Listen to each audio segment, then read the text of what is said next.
El ciclo cardíaco son los fenómenos cardíacos que se producen desde el comienzo de un latido cardíaco hasta el comienzo del siguiente. Este va a iniciar con el potencial de acción que se origina en el nodo sinoauricular, donde posteriormente va a pasar al nodo atrioventricular.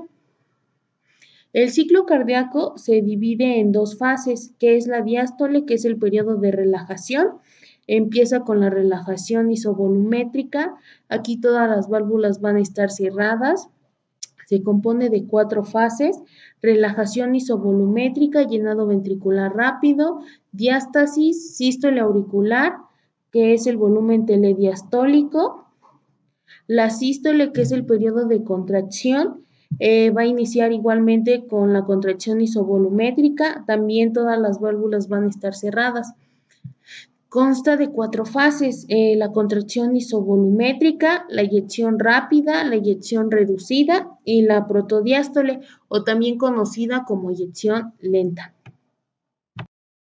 En cada ciclo cardíaco, las aurículas y los ventrículos se van a contraer y se relajan alternadamente y trasladan la sangre desde las áreas de mayor presión hacia las de menor presión.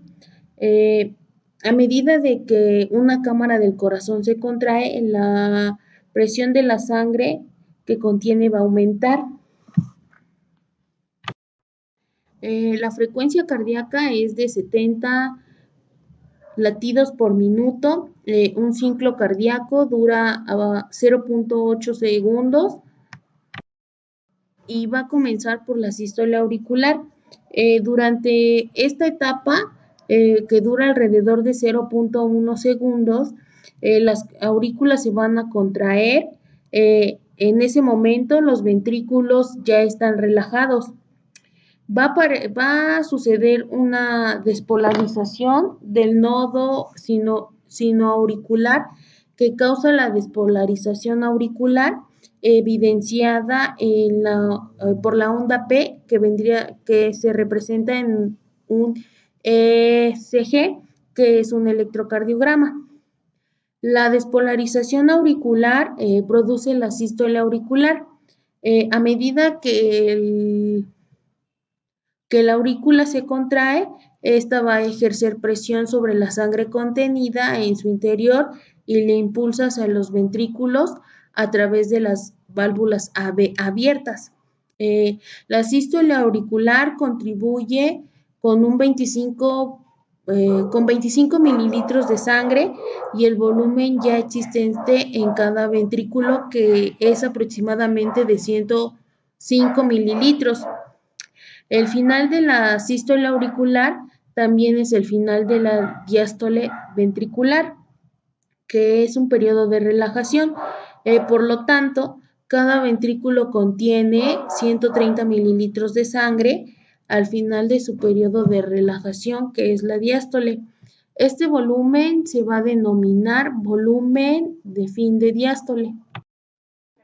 En la sístole ventricular, en este periodo dura cerca de 0.3 segundos. Los ventrículos se van a contraer al mismo tiempo, las aurículas están relajadas en la diástole auricular. La despolarización ventricular va a determinar la sístole ventricular. Cuando la sístole ventricular comienza, la presión en el interior de los ventrículos aumenta e impulsa la sangre contra las válvulas auriculoventriculares, lo que fuerza su cierre durante aproximadamente 0.0 segundos. Tanto las válvulas semilunares como las auriculoventriculares se encuentran cerradas. En este periodo de contracción isovolumétrica, durante este intervalo, las fibras musculares cardíacas se contraen y van a generar una fuerza, pero no van a ser cortas. Por eso se le llama contracción isométrica, que quiere decir que es igual de longitud. Debido a que las 4 válvulas están cerradas, el volumen ventricular permanece constante, que se conoce como isovolumétrica. La contracción continua de los ventrículos, provocando un rápido aumento de la presión en dichas cámaras. Cuando la presión del ventrículo izquierdo sobrepasa la presión aórtica, la presión del ventrículo derecho se va a elevar por encima de la presión de lo que viene siendo nuestro tronco pulmonar. Ambas válvulas semilunares se abren y en este punto va a comenzar la eyección de la sangre desde el corazón. El periodo en el que las válvulas semilunares están abiertas es el periodo de eyección ventricular. Este dura aproximadamente 0.25 segundos. La presión en el ventrículo izquierdo va a continuar aumentando hasta los 120 milímetros de mercurio, mientras que los del ventrículo derecho va a ser aproximadamente de 25 a 30 milímetros de mercurio. El ventrículo izquierdo eyecta casi el 70%, inyecta casi 70 mililitros de sangre dentro de la aorta, y el derecho eyecta el mismo volumen en lo que viene siendo nuestro tronco pulmonar. El volumen en cada ventrículo al final de la sístole es de cerca de 60 mililitros. Es el volumen remanente en cada ventrículo al final de la sístole, de cerca con 60 milímetros, que es el volumen de fin de sístole o volumen residual. El volumen sistólico, o también conocido como descarga sistólica, es el volumen eyectado en cada latido por cada ventrículo. Es igual a la diferencia entre el volumen de fin de diástole y el fin de sístole. Este va a ser en reposo, y el volumen sistólico es más o menos de 130 mililitros. Aquí la onda T del electrocardiograma marca el inicio de la repolarización ventricular.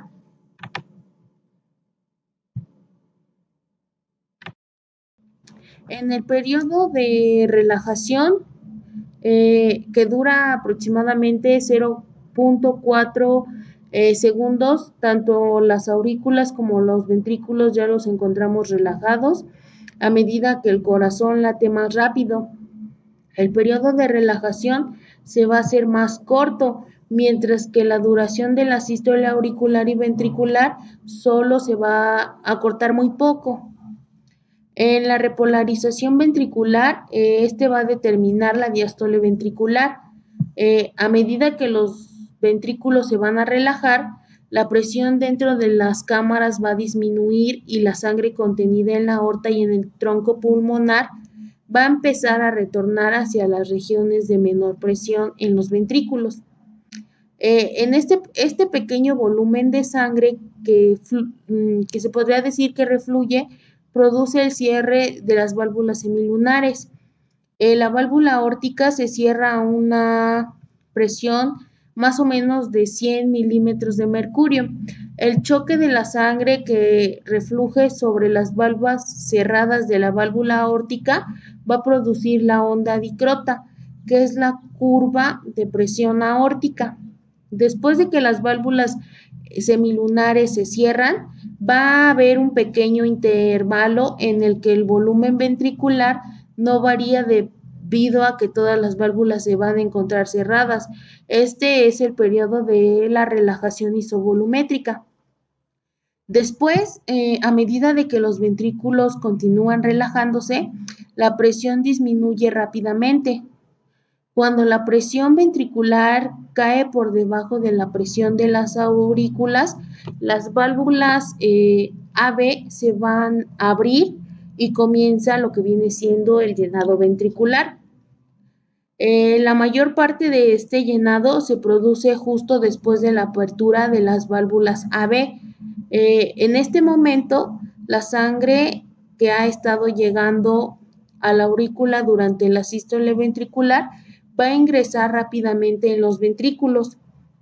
Al final de este periodo de relajación, los ventrículos ya llegaron a las 3/4 de su volumen de fin de diástole. La onda P aparece en el electrocardiograma y nos va a señalar el comienzo de otro ciclo cardíaco. Ya para concluir esto, nuestro volumen telediastólico es el volumen al final de la diástole de cada uno de los ventrículos y aproximadamente es de 110 a 120 milímetros. El volumen telediastólico es el volumen al final de la sístole de cada uno de los ventrículos. Este es el volumen residual que queda después de cada contracción y es de unos 40 a 50 mililitros aproximadamente. El volumen sistólico va a ser el volumen eyectado al organismo y pulmones en cada latido y es aproximadamente de 75 mililitros, como ya se los expliqué en el principio. Otros conceptos que también no debemos de olvidar es el concepto de precarga, que es la presión telediastólica cuando el ventrículo ya se ha llenado. Es el grado de estiramiento o tensión que presenta la fibra cardíaca antes de contraerse. A mayor volumen se estiran más las fibras, llevando a bombear la sangre con más fuerza. La poscarga es la presión de la aorta que sale del ventrículo. Es la carga contra el cual el ventrículo tiene que bombear la sangre. Es una fuerza que se opone a la salida de la sangre y esta va a tener una relación con la resistencia periférica total o a mayor resistencia, mayor dificultad de bombear la sangre. En la contractibilidad es la fuerza con la que se contraen los ventrículos durante la eyección. Esta está relacionada con la precarga. A menor precarga, menor contractibilidad, es decir, que es directamente proporcional.